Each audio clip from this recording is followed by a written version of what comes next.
Premier jour de notre neuvaine de préparation à la fête de la Pentecôte.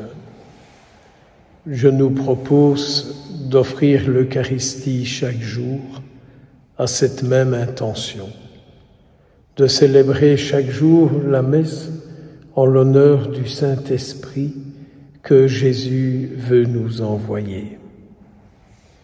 Je vous invite à vous associer à cette intention. Aujourd'hui, notre Seigneur Jésus dit « Vous allez pleurer, vous lamenter et vous serez dans la peine ». Eh bien, je crois que Jésus dit bien la vérité.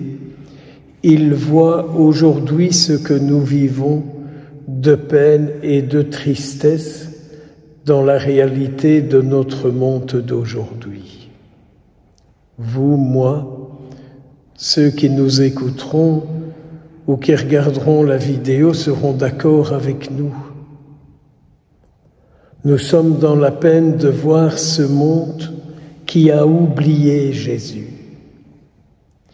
Et quand Jésus est oublié, tous les esprits tordus se déchaînent et c'est eux qui prennent de la place. La neuvaine de préparation à la fête de la Pentecôte, c'est pour que l'Esprit de Jésus puisse prendre toute sa place, au moins dans les croyants, et nous espérons dans le monde.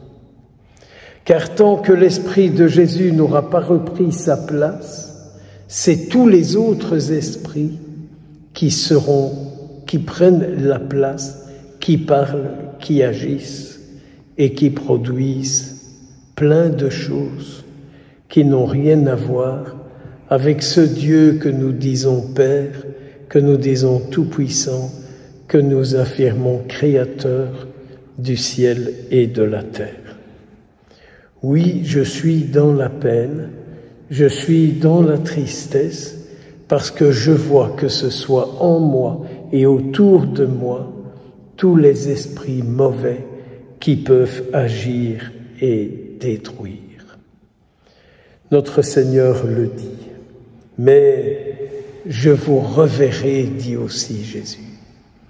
Jésus ne peut pas laisser tomber ceux qui le prient, ceux qui le supplient, ceux qui l'invoquent.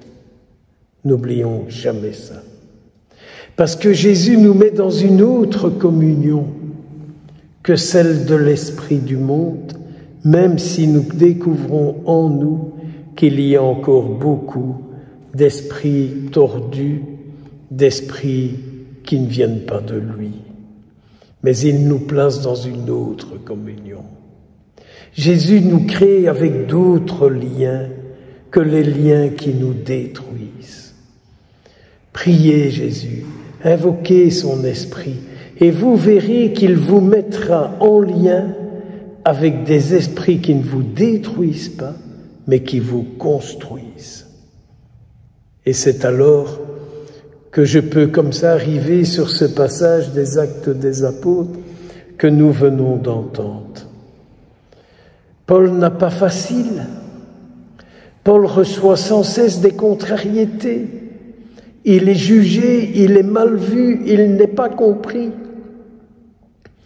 Je ne dis pas que ça me fait plaisir que Paul ait vécu ça, mais ça me réconforte dans toutes mes peines et difficultés de l'annonce du Christ. C'est alors que le Seigneur se révèle et qui dit « Mais je suis avec toi. Je suis avec toi. » Et là où tu es, il y a des personnes qui sont avec moi et qui du coup sont avec toi. Est-ce que nous entendons ça? Là où tu te trouves, il y a des gens qui sont avec moi, et comme ils sont avec moi, ils sont avec toi, et ils continuent à te soutenir.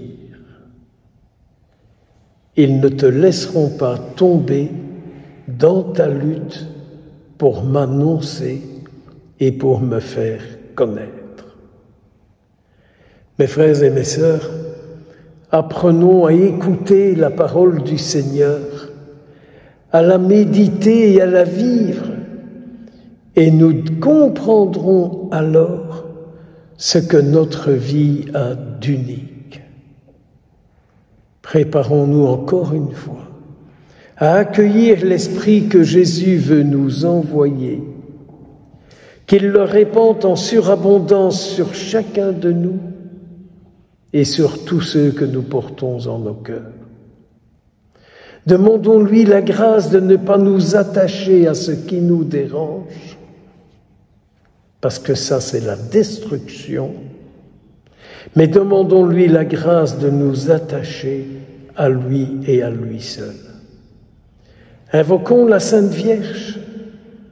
Sa mission maternelle est de nous attacher au Christ envers et contre tout.